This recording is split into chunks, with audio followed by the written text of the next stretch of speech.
see, searching for something inside of me.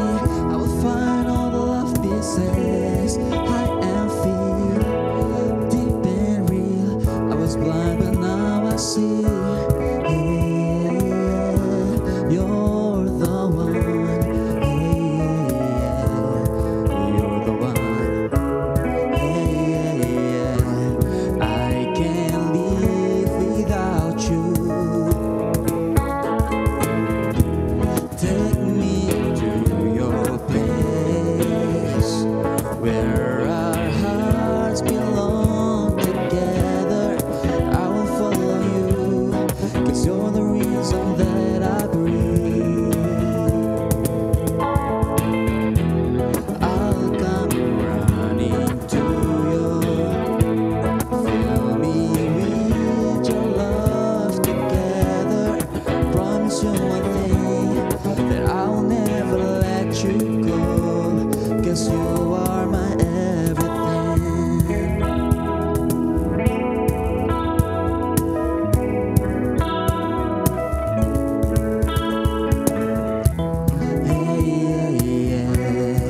You're the one. You're the one. I can't live without you. Take me to your place where our hearts belong together. I will follow you, 'cause you're the reason that I breathe. I'll come running to you. Fill me with your love forever. Promise you one thing, that I will never let you go, 'cause you are my everything.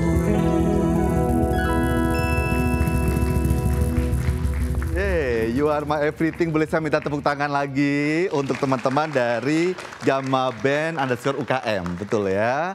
Lagu yang sangat spesial sudah dinyanyikan sebagai pembuka perjumpaan kita sore ini. Tentu saja bersama dengan teman-teman dari Fakultas Psikologi Universitas Gadjah Mada Yogyakarta. Apa kabar semuanya? Sehat?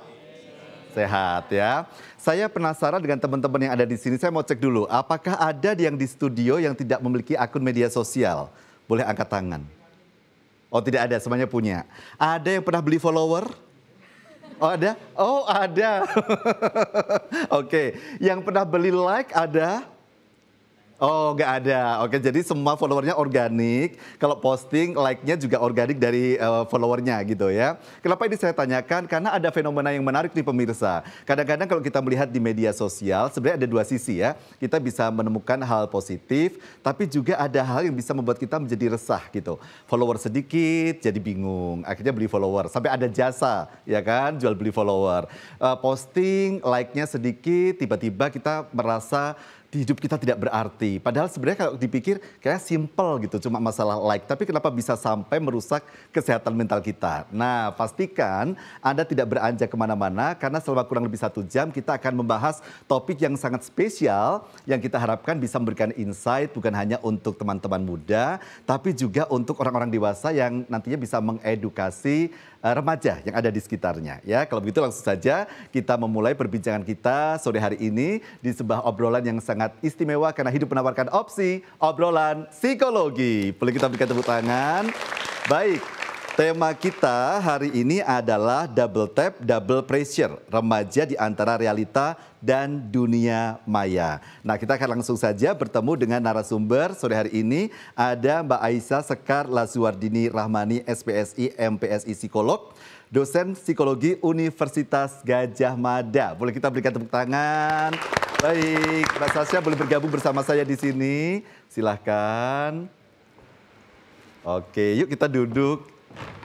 Nah, nanti kita akan ngobrol seputar apa sih sebenarnya yang harus diwaspadai dan bagaimana sebenarnya kita bisa menjadikan medsos itu justru produktif dan memiliki sisi positif untuk kita ya. Tapi sebelum kita berbincang dengan Mbak Sasha, saya akan mengajak pemirsa untuk menyaksikan terlebih dahulu tayangan berikut ini.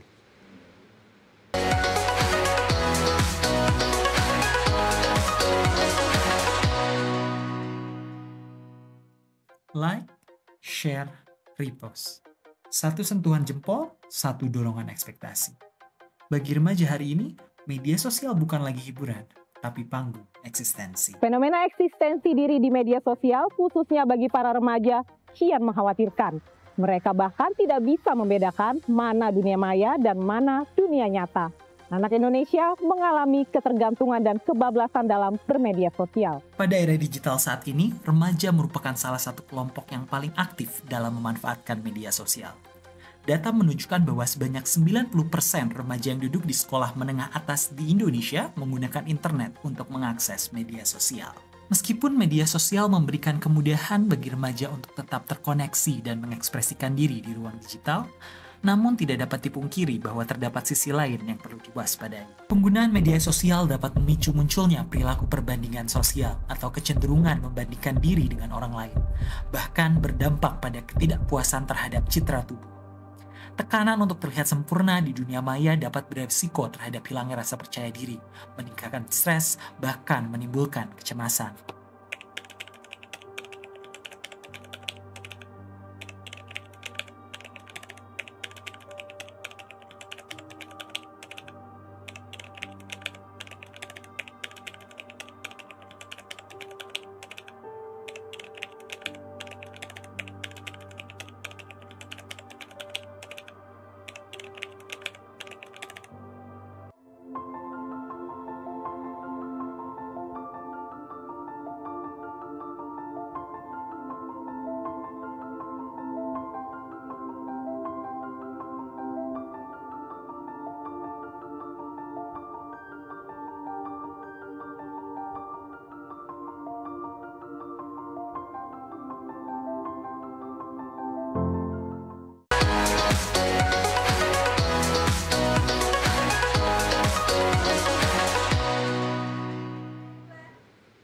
Ya, ternyata ada kompleksitas persoalan ketika kita bicara tentang media sosial. Tapi sebelumnya saya boleh minta tepuk tangan lagi dong untuk opsi sore ini.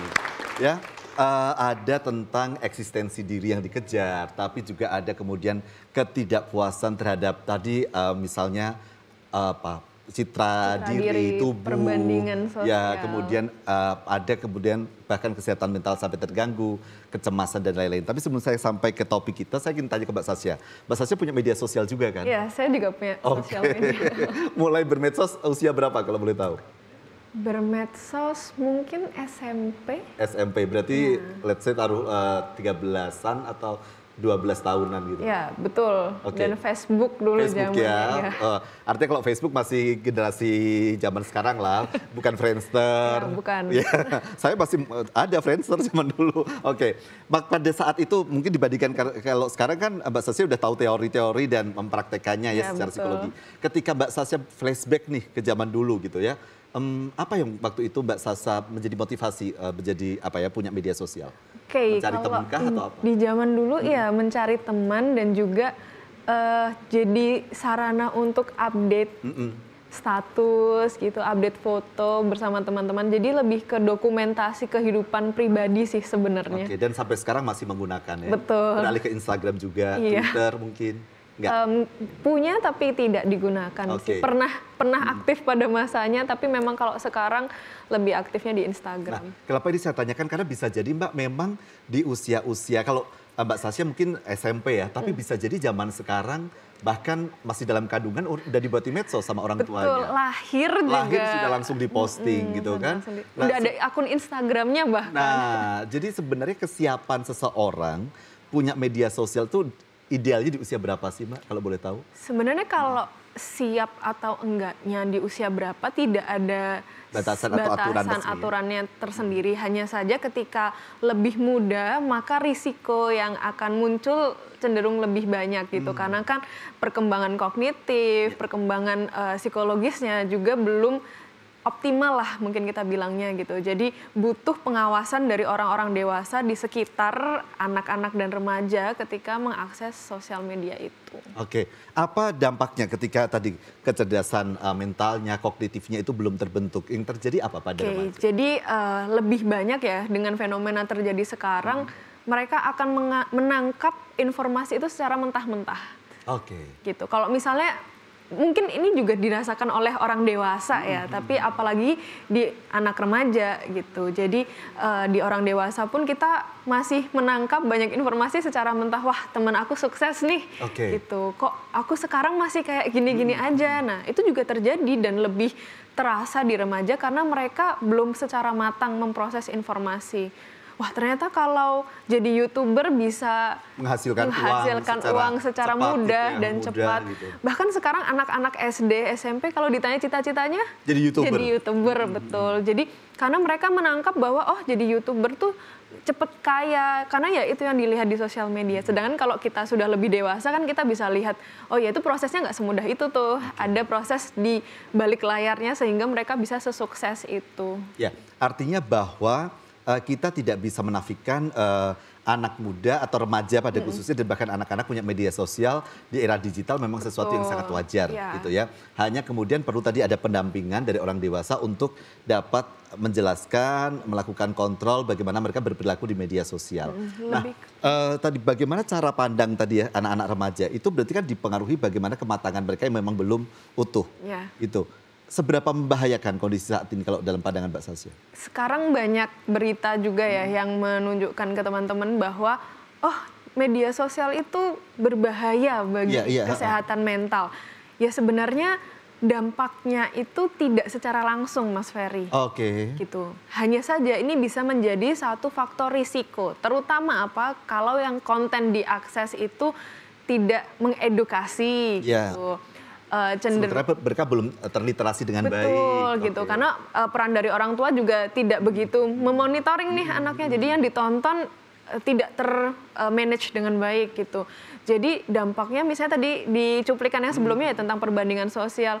Mereka nggak begitu sadar nih kalau orang itu hanya mengupdate hal-hal yang senengnya aja gitu. Nggak tahu belakangnya gimana. Sedangkan ketika mereka, wah ternyata ujian susah gitu. Ngelihat orang lain sukses, ternyata lulus cepet nggak usah sekolah, jadi mereka akan ngerasa bahwa oh ya udah mending aku nggak usah sekolah aja. Apalagi ada algoritma ya. Betul. Kalau kita mengakses informasi di media sosial, apa yang kita sukai, apa yang kita klik itu akan muncul di timeline kita. Dan kita akan semakin diarahkan ke sana begitu. Betul, akan muncul ya algoritma itu kan berarti kita menyukai dan kemudian secara sistem akan menunjukkan kita ke konten-konten yang serupa. Dan itu ya berbahayanya ketika sudah terjerumus maka akan semakin melihat konten yang sama dan dampak ke kesehatan mentalnya lebih ke yang tadi. Tapi apakah ada mungkin kajian gitu ya yang memang menunjukkan misalnya kasus anak-anak yang mengalami kesehatan mental berbanding lurus dengan penggunaan media sosial saat ini? Sebenarnya tidak bisa ditarik kesimpulan secepat itu ya karena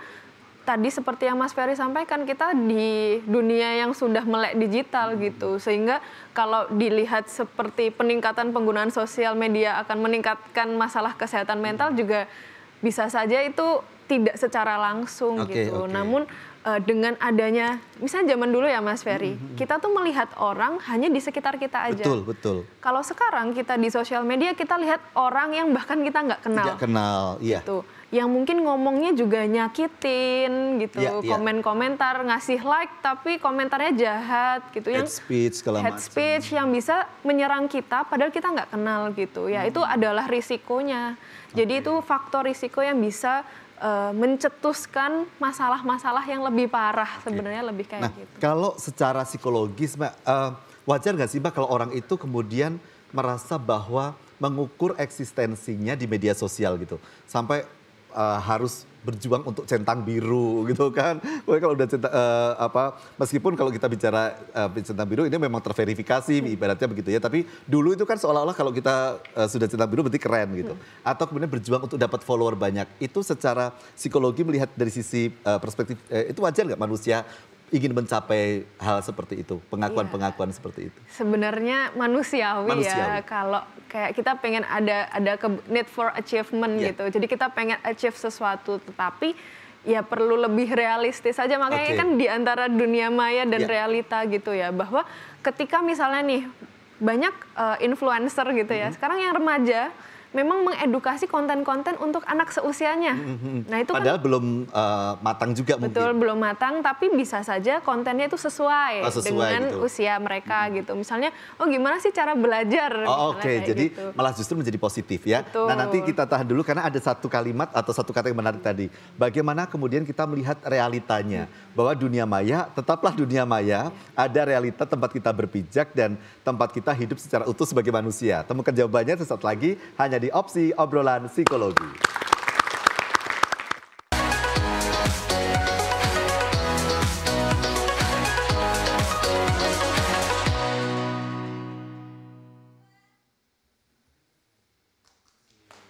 Baik, kita masih di Opsi Obrolan Psikologi. Kalau tadi sudah disampaikan Mbak Sasya bahwa ini ada dunia maya, tapi juga ada realita. Nah, batasan atau kemudian cara kita mendudukkannya ini realita tetap harus dipegang tuh gimana, Mbak?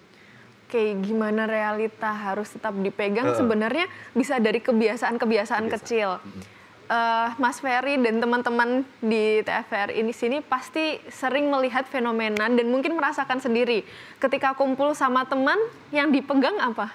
Handphone. Handphone. Yang dipegang handphone. Padahal ketemunya sama temen yang mungkin udah lama banget nggak ketemu. Tetap Oke, yang kalau dipegang. saya pegang handphone karena pegang duitnya nggak ada Mbak, jadi HP-nya yang dipegang. Nah, itu kan juga sebenarnya kita jadi terbiasa Iya, ya, terbiasa. lebih Oke. menggunakan HP untuk segala situasi. aktivitas, segala sumber informasi, Betul. semua data di situ. Oke, kemudian Sehingga yang memang perlu dibiasakan adalah kalau di psikologi istilahnya here and now. Jadi Oke. saat ini sekarang fokus dengan apa yang dilakukan. Misalnya Mindful gitu ya? mindful, betul istilahnya. Mungkin belum banyak yang aware ya tentang istilah mindful. Jadi lebih sadar atas apa yang dilakukan. Misalnya, oh lagi ketemu teman nih, ya sudah fokus dulu ketemu teman, HP-nya ditaruh. Foto wajar Mas, jadi Iya. foto cekrek 1-2. karena dokumentasi, Betul, mendokumentasikan gitu ya. memori, kemudian oh lama nih nggak ketemu gitu, pengen update gitu, wajar gitu. Tapi ya sudah belajar dari hal-hal sederhana. Kalau ketemu teman, ya fokus. Karena kalau kita nggak bisa sangat multitasking ya, misalnya kita lagi main HP, kita dengerin orang ngomong juga nggak begitu fokus. Selain secara etiket atau kesantunan dianggap juga nggak nggak pas bagus. juga karena nggak ada eye contact. Tapi saya senang loh, hari ini semuanya HP-nya ditaruh di tas masing-masing ya. Luar biasa, tepuk tangan dulu dong. Ya, ada yang pegang HP hari ini. Semuanya menyimak dengan sangat seksama. Tapi nah pertanyaan berikutnya Mbak, tadi ada orang pingin punya follower banyak gitu ya. Karena saya termasuk juga nih pernah coba-coba nih beli follower gitu kan. Harganya nggak terlalu mahal, dapat tambahan 1.000. Meskipun tiba-tiba habis lagi gitu. Tahu-tahu 1.000 hilang, tinggal 500 yang tersisa gitu. Terus ada orang ngejual atau penasaran banget pingin dapat like. Nah itu apa yang dipuaskan dari sisi manusia secara psikologi tuh? Oke, seperti judul hari ini ya, double tap, double pressure. Sebenarnya double tap nggak mesti double pressure. Hanya saja yang dipuaskan tadi lebih ke mendapatkan acknowledgement dari orang gitu. Oh, ada orang suka nih sama postinganku gitu. Ada orang mengafirmasi apa yang aku rasakan. Jadi merasa dianggap ada itu juga menjadi sebuah hal yang bermakna ya bagi orang, sehingga ya yang hausnya di followers, di likes itu merasa diakui Nah keberadaannya. saya khawatir jangan-jangan ada sebuah sistem di entah sosial atau keluarga yang tidak memenuhi itu sehingga kita mencarinya di media sosial gitu. Bisa terjadi Bisa sih. terjadi. Iya, Karena mungkin bisa jadi jarang dapat pujian, akhirnya mencari like-nya ya lewat postingan gitu. Apakah bisa terjadi seperti itu? bisa terjadi karena itu kan lebih ke pemenuhan kebutuhan ya. Misalnya dia kebutuhannya butuh dianggap, butuh diafirmasi begitu. Sedang di dunia nyata dia cenderung menutup diri nih, nggak ada yang mengetahui apa ya hasil dari misalnya dia pinter gambar. Iya.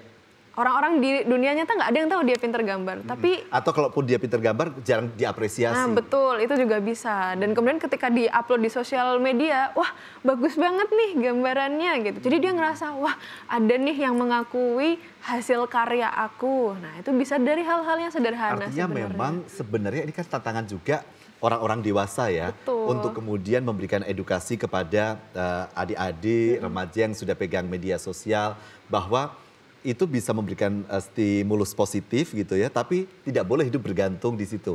Karena ada juga kemudian kecemasan dan lain-lain yang mengikuti. Oke, apakah kita bisa memberikan pertanyaan atau ada yang bertanya kepada narasumber kita? Sudah siapkah? Oke, boleh. Silahkan. Ya, terima kasih kepada Mbak Aisyah untuk paparannya tadi itu. Jadi ada yang ingin saya tanyakan untuk mungkin kalau kita nih sebagai orang dewasa memberikan saran kepada remaja gitu, bagaimana sih cara mengelola perbandingan diri ketika sedang menggunakan sosmed? Karena seringkali memang yang saya dengarkan ketika remaja mengeluh gitu ya, mereka membandingkan diri mereka dengan teman-temannya yang dilihat di sosmed gitu. Mungkin dari Mbak Aisyah ada tips yang bisa dilakukan oleh remaja ini untuk mengelola itu. Oke, mengelola agar tidak membandingkan ya. Oke, silakan Mbak Sasya. Oke, gini, kalau ngomong ke remaja kita itu harus lebih, satu, berhati-hati, dua, harus lebih mudah bahasanya, dan tiga, memahami sudut pandang mereka gitu. Jadi jangan pakai sudut pandang orang dewasa kalau saya mau ngomong ke remaja. Kita bisa kasih tahu dulu, misalnya ya, kamu kalau pakai sosial media biasanya yang di-upload apa sih gitu. Jawabannya misalnya, oh ya aku suka upload yang seneng-seneng aja nih Mbak gitu. Oh oke. Kira-kira mungkin nggak sih orang lain juga hanya mengupload yang seneng-seneng aja gitu. Jadi kita membawa remaja ini untuk belajar melihat sudut pandang orang lain, bahwa yang di-upload di sosial media itu bukan keseluruhan hidup mereka, tapi memang terbatas pada konten yang memang mau di-upload gitu.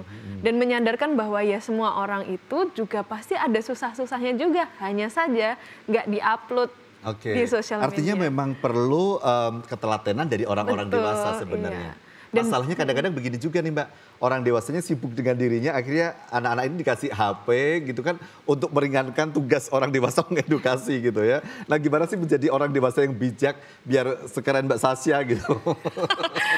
Oke, nah ini mungkin juga refleksi ke para orang dewasa ya, bahwa membiasakan penggunaan gadget yang sehat itu juga sulit untuk orang dewasa.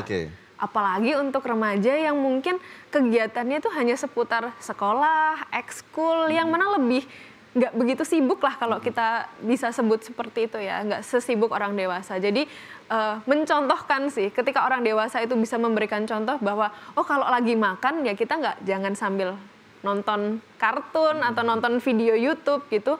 Dari situ baru mereka akan belajar, oh ya memang kalau makan kita makan aja gitu, jangan sambil yang lain. Karena ya sedikit banyak mereka akan mencontoh orang dewasa sih. Ketika orang dewasa, kamu kalau makan jangan nonton TikTok dong, kayak gitu. Tapi merekanya yang ngasih sambil melakukan yang lain. TikTok atau sambil live malahan. Betul, gitu jadi itu kan menjadi contoh ya. Otomatis mereka akan belajar dari situ. Sehingga kalau dari orang dewasa sendiri memberikan contoh gitu. Ketika mereka bisa memberikan contoh, maka apa yang diberikan edukasi ke remaja itu akan lebih mudah diterima.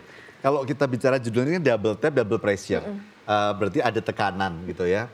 Tanda-tanda tekanan kecemasan, gangguan ketika sudah tidak sehat bermedia sosial itu apa, Mbak? Apakah keringat dingin, melihat HP berdebar-debar gitu kan? Mungkin membuka medsos ketakutan gitu. Bisa ini ya, bisa tidak, manifestasinya bisa belum tentu secara fisik ada begitu, tapi mungkin jadi terlalu merasa nggak nyaman kalau nggak update.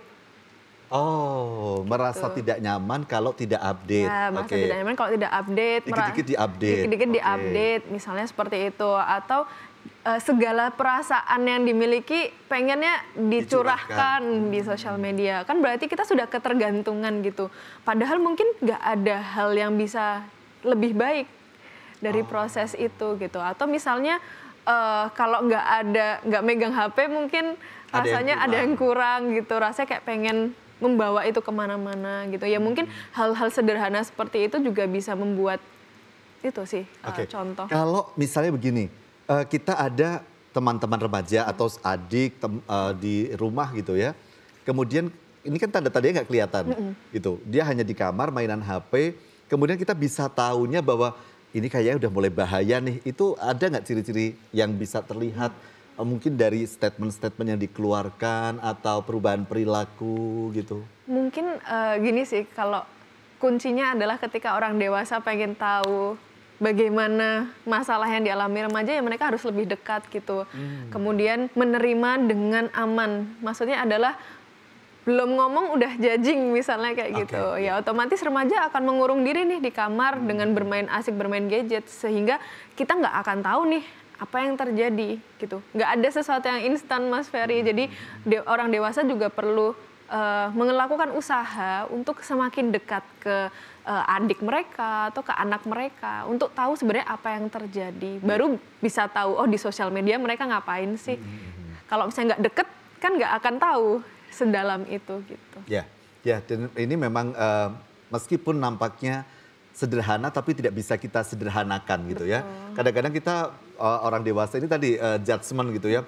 Alah cuma masalah like aja, masa sih sampai cemas ya kan. Tapi ternyata di usia remaja bisa jadi itu sesuatu yang sangat besar dampaknya kepada mereka. Dan disitulah kemudian pendampingan ini menjadi penting gitu ya. Baik, nanti kita lanjutkan lagi karena masih ada obrolan yang lebih seru, bagaimana kemudian kita bijak bermedia sosial, bagaimana kemudian kita tetap menjaga kesehatan mental kita, kedewasaan kita ketika bermedia sosial. Karena konteks dewasa itu kan kemudian tidak hanya dari sisi usia ya, tapi juga bagaimana kita membangun pola pikir kita. Tetap bersama kami di Opsi, obrolan psikologi.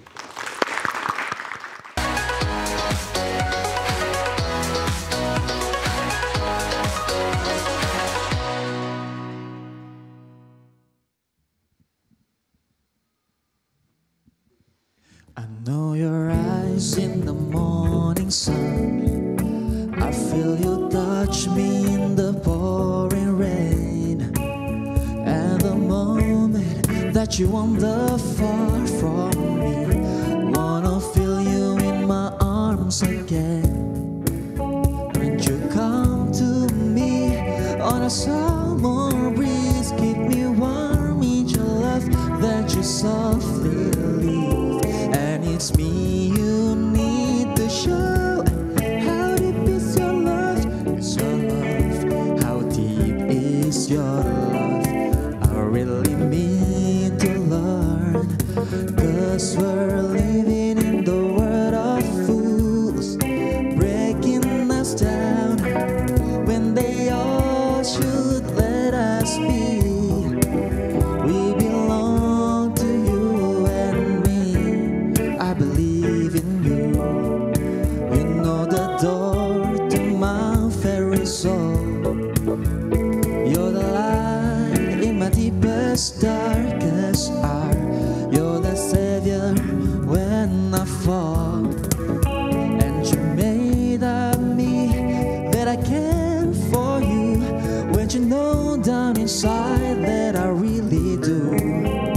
And it's me you need to show. How deep is your love?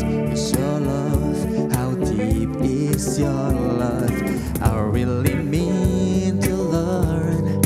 'Cause we're living in the world of fools, breaking us down when they all should let us be.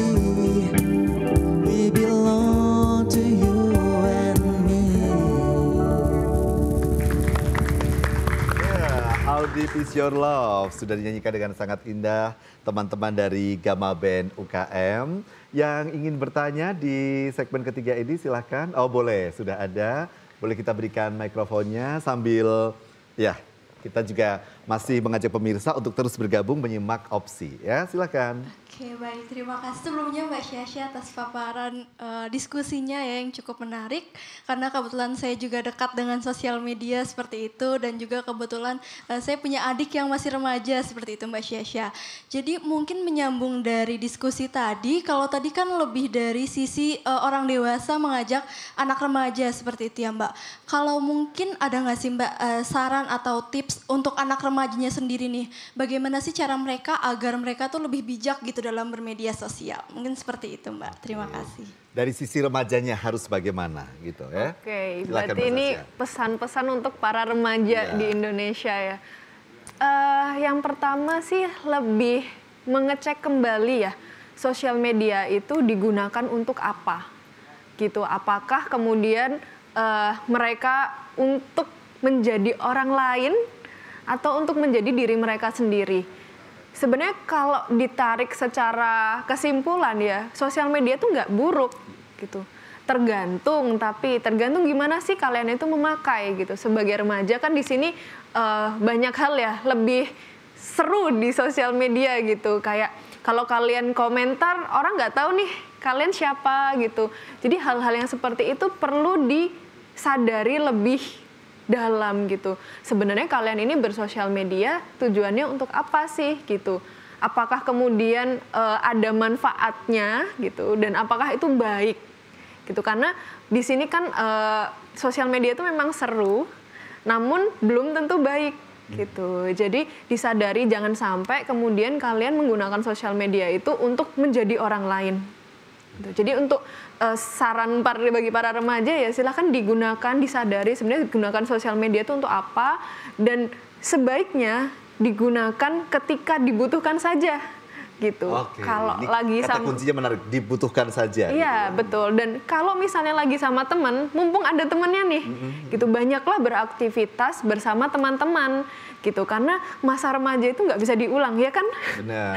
Gitu. Itu hanya satu kali seumur hidup gitu. Jadi nikmatilah bersama teman-teman yang usianya remaja juga. Oke. Gitu. Bukan Jangan kemudian sampai kemudian masa anak-anak dan masa remaja dibesarkan oleh kuota ya. Betul. Ya, karena memang harusnya lingkungan yang membesarkan. Iya, gitu. dan juga jangan sampai masa remaja dibesarkan dengan melihat konten-konten yang kita nggak tahu kebenarannya apa gitu. Jadi pesan penting untuk remaja, jangan cepat percaya apa yang dilihat di sosial media. Oke, jadi kalau memang ada sesuatu yang masih penasaran, ingin tahu lebih jauh, mending berkomunikasi dan bertanya dengan orang dewasa ya. Betul banget, Dan orang Mas dewasa Ferry. harus punya waktu nih untuk menjawab itu gitu ya. Iya. Tapi saya penasaran, ini agak keluar dari topik Mbak, mungkin bisa dianalisa dari sisi psikologi. Kalau teman-teman remaja itu kadang-kadang suka ajaib itu kenapa ya Mbak ya? Kadang-kadang kalau punya Instagram gitu, nggak ada Nggak ada profilnya, foto. postingan 0, follower nggak ada semua, tapi ada gitu. Itu ngapain sih Mbak sebenarnya? Apa yang sedang mereka ingin tunjukkan dari foto tanpa? Coba saya mau tanya remaja-remaja di sini, siapa yang di media sosial nggak ada fotonya? Oh semuanya nggak ada fotonya. Ada tuh yang nggak punya follower gitu. Nggak ada atau nggak konten follow- apa-apa. gitu, tapi aktif gitu. Itu apa sih yang dicari sebenarnya? Ini hasil diskusi saya dengan beberapa remaja ya. Mungkin nggak semua orang merasakan seperti ini, tapi ini beberapa informasi yang saya dapat, ada kecenderungan merasa insecure. Oh. Gitu. Jadi misalnya nih habis update foto Mas, kayaknya angle-nya kurang bagus. Takut di komentar, jadi di archive lah, nggak jadi ditampilin lagi gitu. Jadi habis foto diilangin Iya, lagi, takut diilangin. dikomentarin sama orang hal-hal yang tidak membuat dirinya nyaman. Makanya ya double tap, double pressure. Sebenarnya likes itu kan juga pressure ya. Oh, ini yang like semakin banyak. Mereka suka nggak ya sama aku sebenarnya? Di hal-hal yang kayak gitu sih. Tapi kan serem ya gini.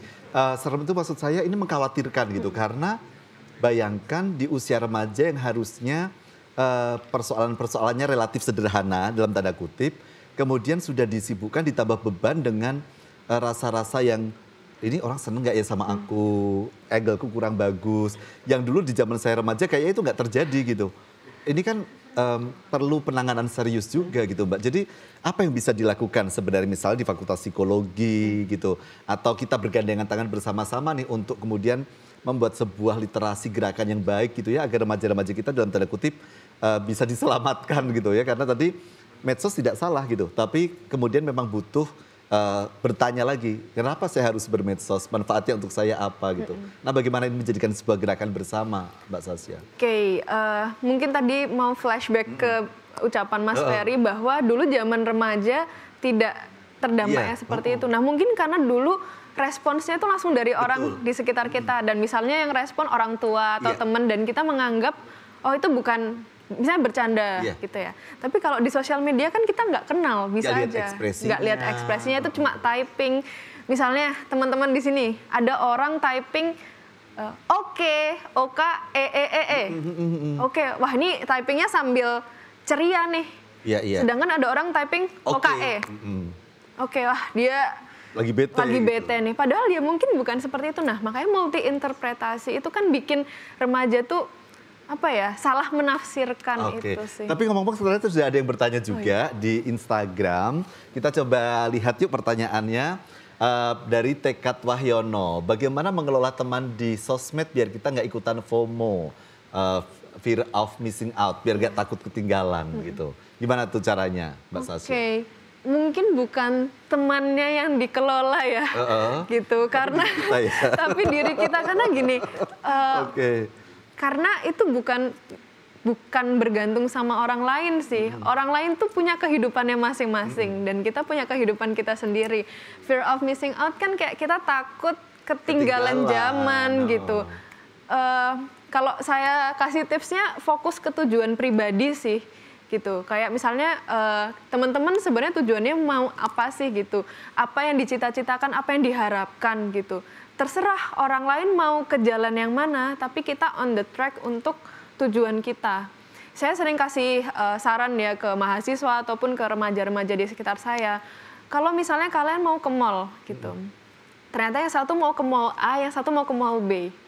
Nah, di titik ini mungkin jauh dari mall A, tapi dekat dengan mall B. Cuma kita kayak, kok dia Ke di mall B depan sih? kita, enggak, kok dia di depan kita Oh, di sih depan gitu. kita, Padahal oke. jalan dia masih jauh banget. Oke, oh iya. Tapi dia udah di depan kita. Kesannya kan kayak Kita ketinggalan. Kita ketinggalan. Padahal kita udah mallnya tinggal 50 meter nih.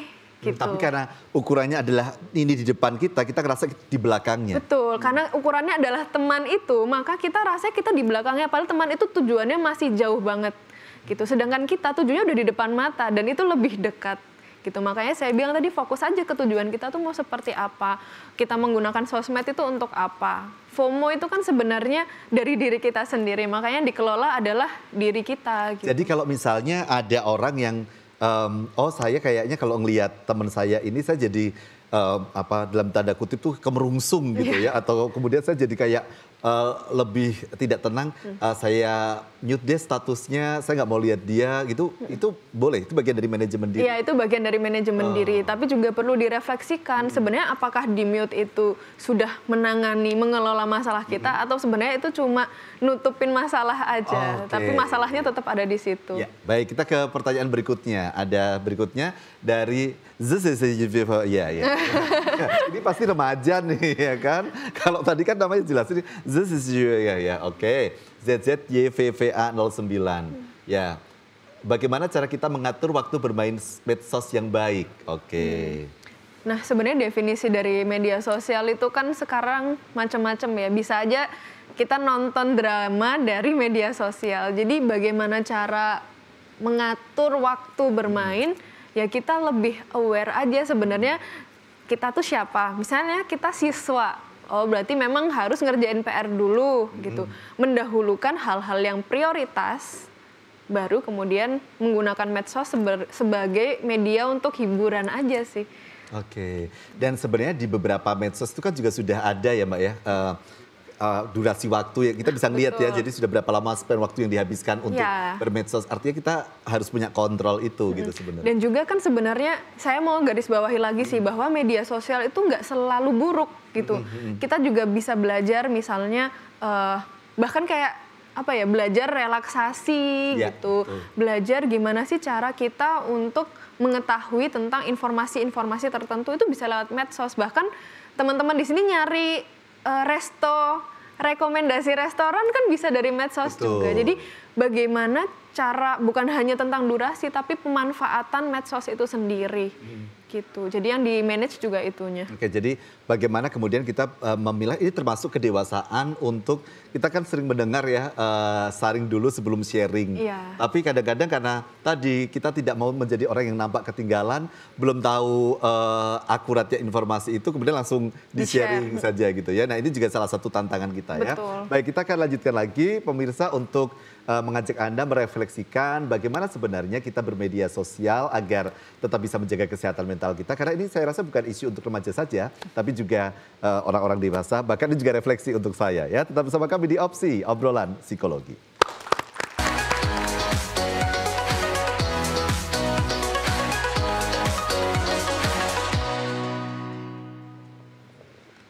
Baik, terima kasih. Kita masih bersama-sama di Opsi, obrolan psikologi, dan hampir 1 jam kita sudah mendapatkan banyak insight, sesuatu yang kemudian semoga menjadi pengingat dan membuka ruang kesadaran kita bersama ya. Pasti ini prosesnya masih sangat panjang gitu ya, tapi memang harus segera dimulai gitu. Nah kalau menurut Mbak Sasha, yang kemudian bisa kita lakukan, tadi mungkin saya sudah tanyakan, tapi apakah perlu misalnya di rumah itu dibuat semacam komitmen gitu ya? Kalau pengaturan tadi mungkin secara ekstrim, oh kalau di jam makan malam HP semuanya diletakkan. Kita ngumpul nih satu keluarga di meja makan tanpa menggunakan HP. Perlukah sampai misalnya harus ada seperti itu? Gitu? Kesepakatan bersama. Sebenarnya itu tergantung budaya keluarga masing-masing ya. Namun gini, remaja sekarang itu cukup kritis. Ya. Jadi kalau misalnya dilarang, itu harus dijelasin kenapa kayak gitu. Jadi bukan hanya oh pas makan kita nggak boleh megang HP, tapi mungkin bisa dijelaskan juga kenapa sih kita harus makan, dia fokus makan biar tahu nih rasa makanannya asin, manis, enak apa enggak gitu. Biar kita bisa memanfaatkan waktu family time misalnya. Jadi remaja itu tahu benefit yang didapat gitu. Kalau misalnya mereka tidak menggunakan media sosial atau handphone itu, karena kan secara kesenangan ya akan lebih menyenangkan makan sambil megang HP mungkin ya dibanding makan sambil makan aja. Oke, nah kalau ada kemudian orang memilih tidak bermedia sosial gitu, pilihan-pilihan sikap yang berbeda itu menurut Mbak Sasha gimana? Itu pilihan ya gitu, selama itu apa ya, selama kemudian yang bersangkutan ini masih merasa hidupnya baik-baik saja, saya rasa juga masih bisa diterima gitu. Karena kan ini seperti saya bilang tadi ya, ini media hiburan gitu. Jadi pilihan iya atau tidaknya itu keputusan berada di tangan pribadi. Kita, keputusan pribadi. Betul. Dan juga kayak media sosial, sebenarnya YouTube itu kan juga media sosial ya. Kerja sambil dengerin lagu via YouTube gitu. Jadi nggak punya media sosial itu juga statement yang kita perlu dalami lagi, media sosial yang mana nih, apakah Instagram gitu atau memang benar-benar nggak punya HP yang aktif internet atau seperti apa. Tapi yang kemudian lebih penting dari itu memang tadi ya, bagaimana kemudian kita tahu goalsnya, tujuan kita bermedia sosial apa, kemanfaatannya apa, dan literasi apa yang kita dapatkan setelah kita mengakses informasi tersebut gitu. Nah karena ini adalah tugas bersama Mbak, kalau sekolah di dunia pendidikan, apa yang bisa dilakukan dari dunia pendidikan? Nah ini sih sebenarnya tantangannya ya, ada beberapa sekolah yang pembelajarannya tuh udah menggunakan tablet, nah kayak gitu. Jadi mungkin sekolah perlu mengedukasi juga kapan sih sebenarnya kita perlu bisa membuka sosial media, kapan kita bisa membuka pelajaran itu sendiri, karena tantangannya semakin besar ketika itu sudah dihadapkan dengan gadgetnya gitu. Sekarang nggak pakai buku, terutama di sekolah-sekolah yang sudah semakin modern ya gitu. Jadi guru bisa mendampingi seperti itu dan mengedukasi dengan cara-cara yang relevan untuk anak dan remaja. Saya rasa sekolah itu bisa menjadi salah satu wadah edukasi yang paling baik ya untuk siswa, selain juga keluarga di rumah, seperti itu sih. Mbak Sasha, saya ingat betul kalau zaman saya dulu ya, meskipun saya ini masih remaja ya, tapi saya kan remajanya panjang. Ya dulu itu ketika SMP saya ingat kalau ada keluh kesah itu biasanya nulisnya di buku harian gitu. Jadi kita punya diary. Ada yang punya diary di sini? Oh masih ada, masih sekarang suka nulis. Istilahnya journaling. Iya kan, journaling. Suka nulis gitu. Jadi meskipun kita mungkin ada gak bisa cerita ke orang tua karena malu atau ke keluarga di rumah, tapi nulis gitu. Dan itu ternyata membantu juga untuk punya kemampuan literasi, kemampuan menulis, perbendaharaan atau kosakata gitu ya. Nah sekarang kan teman-teman tuh semuanya beralih ke teknologi. Curhatnya bukan lagi di buku harian gitu. Curhatnya di status WA gitu kan, curhatnya di caption gitu. Pengaruhnya apa sih Mbak pada misalnya kemampuan kognitif kita dan lain-lain tadi, atau nggak ada pengaruhnya karena toh hanya medianya yang berbeda? Sebenarnya mungkin pengaruhnya bukan ke kognitif. Kalau dari saya pribadi ya, ini pendapat saya. Kalau dulu misalnya Mas Ferry dan teman-teman di sini menggunakan buku harian atau journaling, itu yang membaca siapa? Diri sendiri. Diri sendiri. Nah, perbedaannya di sini. Sedangkan kalau status yang membaca Orang banyak. banyak orang, yang mana komentar orang itu bisa beragam. Jadi dampaknya adalah bagaimana nanti orang itu merespons kita. Oke. Kayak gitu. Misalnya kita ceritanya cuma mau curhat aja di sosial media, tapi kemudian ada yang komen, halah gitu aja kok stres. Nah, malah jadi pressure lagi. Pressure. Karena tidak muncul empati di situ. Betul, ya, tidak muncul empati. Dan juga ya sebenarnya di update statusnya itu untuk apa? Apakah pengen mendapat respons dari orang lain atau seperti apa? Karena satu ya teman-teman, yang bisa kita kontrol tuh diri sendiri. Kita nggak bisa kontrol orang lain, nggak bisa kontrol komentar orang lain. Jadi itu adalah risiko yang kemudian akan muncul. Begitu. Bukan hanya perbedaan media ya, tapi ini perbedaan audiens juga, iya. Oke, ini menarik sebenarnya. Ini masih agak panjang ya waktunya ya. Karena gini, saya penasaran Mbak. Jadi kalau tadi ketika saya suka penasaran nih, saya termasuk orang yang kalau curhat di medsos hati-hati banget gitu. Bahkan nyaris nggak pernah gitu. Jadi medsos saya nggak seru karena isinya normatif gitu. Jadi udah nulis, kayak ntar bakal nyakitin orang di persepsi dia, mending dihapus aja deh gitu. Nah, tapi ada juga kan yang apapun dia bisa curhatkan gitu. Komplain tentang parkir di mall, di foto, dicurhatkan di medsos gitu. Segala macam gitu. Lebih bagus yang mana gitu. Karena ada juga kalau terlalu sering dipendam, jangan-jangan dia tidak rilis stres gitu. Tapi orang yang tadi berusaha rilis stres dengan menyampaikan pemikirannya di media sosial, ketika kemudian yang masuk tanggapannya tidak seperti diharapkan, malah muncul tekanan baru gitu. Jadi gimana nih posisinya sebenarnya? Sebenarnya kalau lebih baik yang mana, ini berkaitan sama etika juga ya, gitu. Etika bersosial media begitu. Apakah kemudian rilis stres itu dengan cara yang tepat atau tidak? Itu kan juga misalnya malah mengucapkan kata-kata yang kurang baik gitu. Nah, apakah dampaknya itu memang baik dengan seperti itu? Jadi kita lebih ke memetak, nggak ada yang, saya nggak bisa bilang ini lebih baik atau nggak lebih baik ya gitu. Karena orang-orang punya caranya untuk rilis stres gitu. Tapi teman-teman perlu tahu bahwa rilis stres itu caranya beragam. Ada namanya kok di psikologi itu coping stress gitu. Coping stress. Nah, ya mungkin kalau misalnya ini di-share aja semua di komplain gitu, ya itu cara dia, tapi kemudian dampaknya bisa beragam. Alias pandangan orang terhadap dia juga beragam. Artinya kalau kita akan tadi coping stress dengan cara seperti itu, juga harus siap bahwa kemudian pendapat orang bisa jadi tidak semua sama seperti yang kita inginkan gitu. Balik lagi ke tujuannya apa? Tujuannya apa? Nah, dia komplain parkir nih, apa tujuannya gitu? Biar orang tahu bahwa dia orang lain ini ada yang parkirnya sembarangan atau seperti apa? Balik mengedukasi atau sekedar dia curhatan-curhatan yang tadi mungkin kalimatnya justru tidak membawa narasi yang positif gitu ya, membuat kegaduhan misalnya. Oke. Nah, sekarang tanda-tanda orang sehat nih Mbak bermedsos. Kalau tadi yang kita bahas itu kan ini stres, ini kayaknya dia punya gangguan mental gitu. Kalau udah sehat bermedsos atau matang bermedsos itu ciri-cirinya apa? Gak ada definisi yang fix untuk itu menurut saya ya. Tapi ketika medsos itu tidak kemudian berdampak buruk. Begitu. Ya misalnya ya sekedar sharing aja nih, oh ini aku habis jalan-jalan, atau oh ini seneng ya ketemu teman lama gitu. Dan ini sih Mas Ferry, sesehat-sehatnya kita, medsos itu yang nonton siapa? Orang banyak. Orang lain. Gitu.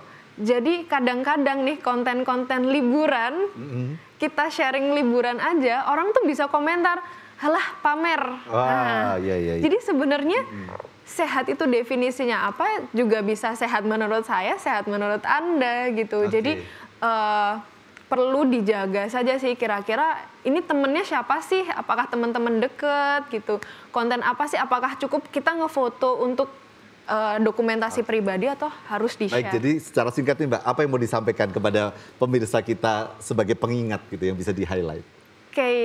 Berhati-hatilah gitu ya dalam bermedia sosial. Yang pasti media sosial tuh nggak selalu buruk gitu, tapi tergantung bagaimana cara kita menggunakannya gitu. Judulnya double tap, double pressure ya.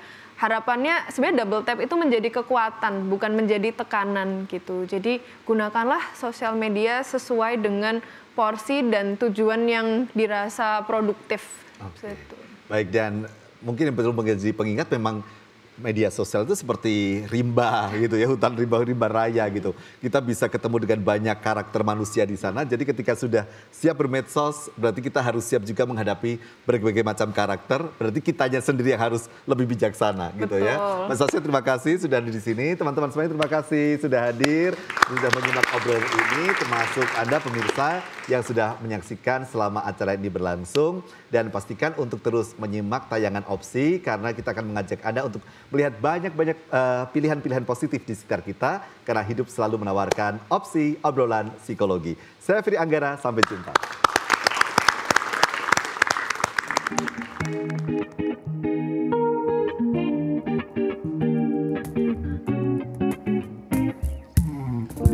Berilah sebuah pertanda bila kau menyimpan rasa yang sama, tunjukkanlah darah. Beri aku secercah harapan.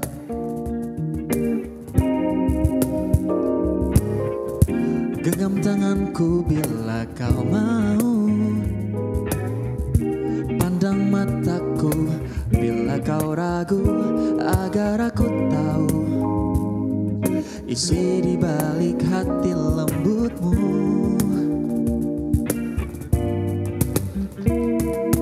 Katakanlah saja, janganlah kau diam bila memang cinta. Janjiku takkan kemana, takkan tahu ujung di balik cerita. Bila memang kita belum mencoba, aku ingin tahu seberapa besar cintamu.